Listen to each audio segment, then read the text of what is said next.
वालेकुम दोस्तों, doctor Ashraf Ahmad. Sugar के हवाले से जो हमारी पिछले दिनों बात हुई थी और सरसरी हमने इसका जायज़ा लिया था, तो बहुत सारे लोगों के सवाल आए दोस्तों के कि आप डाइट के हवाले से, दवाइयों के हवाले से भी कुछ बात करें।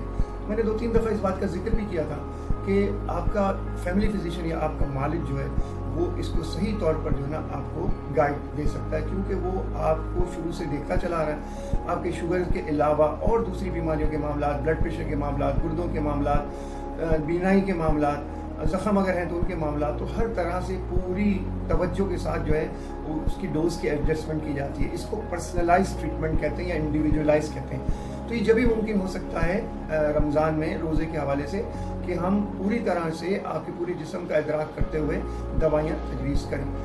तो फिर दोस्तों ने ये दूसरा सवाल किया कि आजकल लॉकडाउन की सूरत हाल है, आने जाने में प्रॉब्लम है, ट्रांसपोर्ट के मसाइल हैं, डबल सवारी पे पाबंदी है, फिर इसके अलावा अस्पताल में जो मरीज़ लिए जाते हैं कंसल्टेशन वो कम लिए जाते हैं, तो बड़ी मुश्किल हो रही है और वक्त भी कम है। तो इसको ज़रूर आप जो है ना कुछ गाइडलाइन हमें दे दें, मोटी मोटी बातें कर दें ताकि उसमें थोड़ी हमें आसानी हो जाए। तो इसी ज़िम्मन में मैं थोड़ी मोटी मोटी बातें कर देता हूँ, लेकिन फिर भी ये कहूँगा कि जैसे मौका मिले आप अपने ज़ाती मालिज को ज़रूर दिखाएँ। तो कुछ दवाई हैं इस सिलसिले में जो उनका मैं जिक्र कर देता हूँ और वो भी सरसरी तौर पर होगा, तो इंशाल्लाह आपको इससे बड़ा फ़ायदा होगा। पहले ग्रुप में जो है वो मेटफॉर्मिन या ग्लूकोफेज आती है। हर प्रिस्क्रिप्शन में आम तौर पर ये दवा शामिल होती है। 500 मिलीग्राम की ये गोली होती है। अगर आप ये सुबह नाश्ते से पहले लेते हैं तो इसको बजाय नाश्ते के पहले लेने के इफ्तार पे कर लें। अगर डॉक्टर साहब ने आपको ये गोली जो है वो सुबह में 2 गोली दी हैं तो फिर एक सहरी पे ले लें, एक इफ्तार पे ले लें। इसी तरह से अगर ये गोली आप आम दिनों में एक गोली सुबह, एक शाम, एक रात लेते हैं तो ये गोली जो है एक सहरी पे लें और 2 इफ्तार पे ले लें। तो इस तरह से ग्लूकोफेज का जो ये डोज है ये एडजस्ट हो जाएगा। दूसरा जो ग्रुप है हमारा वो सल्फोनाइल यूरिया ग्रुप कहलाता है। इसकी दवाएं बड़ी अहम है। चंद एक नाम मैं ले देता हूँ आपकी आसानी के लिए।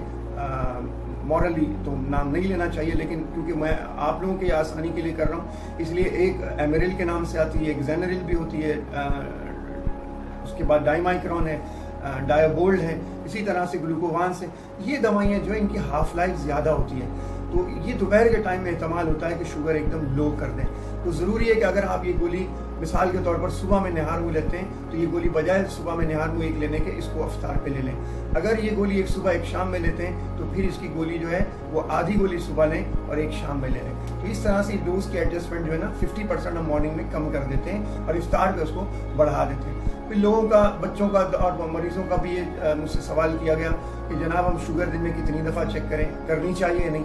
तो पहली बात मैंने पहले भी अर्ज़ किया था कि शुगर चेक करने से एक कतरा पूंछ के उससे रोज़ा नहीं टूटता, चाहे आप कितनी दफ़ा भी करें। तो अब सवाल यह है कि भाई कैसे पता लगे कितने दफ़ा करें। तो जो स्टैंडर्ड तरीका माहिरीन ने बताया वो ये कि पहली दफ़ा शुगर जो है वो सहरी से पहले कर लें, उसके बाद आप सहरी के 2 घंटे के बाद करें, उसके बाद आप दोपहर में 1-2 बजे के दरमियान करें, फिर इफ्तार से पहले करें, फिर इफ्तार के 2 या 3 घंटे के बाद करें। अब इतने सारे तो आप कहेंगे कि बता दिया, तो ये स्टैंडर्ड तरीका जो माहिरीन ने वज़ा किया वो मैंने आपको बताया। अब फिर तीसरा सवाल ये आता है कि जनाब अगर कितनी शुगर लो हो जाए तो रोज़ा हम इफ्तार कर लें, या कितनी बढ़ जाए तो इफ्तार कर लें। तो अगर आपकी शुगर 70 या से नीचे जाए तो इफ्तार कर लें। अगर आपकी तबीयत ख़राब होने लगे तो आप इफ्तार कर लें, और अगर आपकी शुगर 300 से ज़्यादा है तो वो आप इफ्तार कर लें। फिर करेंगे इंसुलिन का।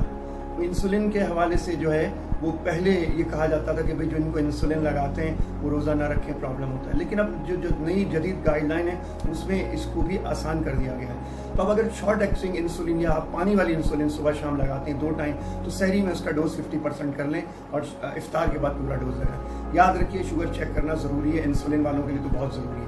इसी तरह से अगर आप इंटरमीडिएट एक्टिंग या 70-30 इंसुलिन लगाते हैं जो दूध वाली भी कहलाती है, तो उसका भी सहरी का डोज जो है वो 50% कर लें और इफ्तार के बाद जो है ना फुल डोज लगाएं। तीसरी इंसुलिन जो हमारी लॉन्ग एक्टिंग आती है और वो लॉन्ग एक्टिंग 24 से 36 घंटे काम करती है, तो उसका डोज जो है आमतौर पर हम इफ्तार के बाद या 10 बजे या 11 बजे लगाते हैं। तो जो आपका डोज आप लगाते हैं उससे जो है वो 75% उसका डोज लगाएं, 25% छोड़ दें। तो इस तरह से आपकी इंसुलिन की डोज की एडजस्टमेंट हो जाएगी। अगर ये मैंने मोटी मोटी बातें आपसे की हैं, सही मानों में तो आपका मालिज ही आपको इसको गाइड करेगा, लेकिन आपको इससे बहुत आसानी हो जाएगी। अगला सवाल जो आता है कि जनाब डाइट का क्या करें, डाइट प्लान क्या दें।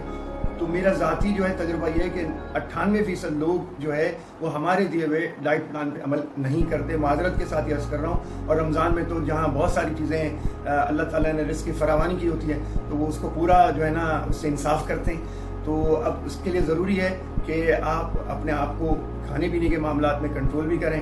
اور اس کے لیے ضروری ہے کہ میں موٹی جو باتیں وہ بتا دوں کہ جتنی بھی ہائی کیلوری ڈائٹس وہ آپ نہ لیں. ہائی کیلوری ڈائٹ سے مطلب یہ کہ پکوڑے، سموسے، شکر، شوگر والی چیزیں، شربت، یہ تمام چیزیں جو فوراً شوگر کو بڑھا دیتی ہیں. اب یہ تمام چیزیں رمضان میں ہمارے کھانے میں شامل ہوتی ہیں. تو سبزیوں کا استعمال بڑھائیں، دالوں کا استعمال بڑھائیں. آپ چھولے لے سکتے ہیں، بوائل ایگ جو ہے زردی ہٹا کے آپ لے سکتے ہیں، چپاتی گھر کی لے سکتے ہیں. آپ ہاف کپ جو ہے آپ چاول بھی لے سکتے ہیں. اسی طرح سے سحری میں جو ہے نا آپ دودھ جو ہے آدھا کپ لے سکتے ہیں، پانی ملا کے بھی لے سکتے ہیں. لیکن یہ فیرنی اور کھجلے اور وہ جو دوسری چیزیں ہائی گھی تیل والی چیزیں وہ بالکل بھی استعمال نہ کریں. اچھا، پانی کا جو ہے نا اس کی مقدار آپ ضرور بڑھائیں. 10 سے 12 گلاس پانی جو ہے نا وہ ضرور شامل ہو، اس لیے کہ ورنہ ڈی ہائیڈریشن کا احتمال رہتا ہے اور ڈی ہائیڈریشن کی وجہ سے آپ کے روزہ متاثر ہونے کا خدشہ رہتا ہے. تو مجھے امید ہے کہ یہ چھوٹی سی گفتگو آپ کے لیے معاون ثابت ہوگی. اللہ تعالیٰ ہمارے رمضان آپ کے لیے، ہم سب کے لیے بہت اچھا اور برکتوں والا رکھے. اور کرونا کے حوالے سے جو ہے اللہ تعالیٰ اس کی رمضان کی برکتوں سے ہمیں اس سے بھی نجات دے.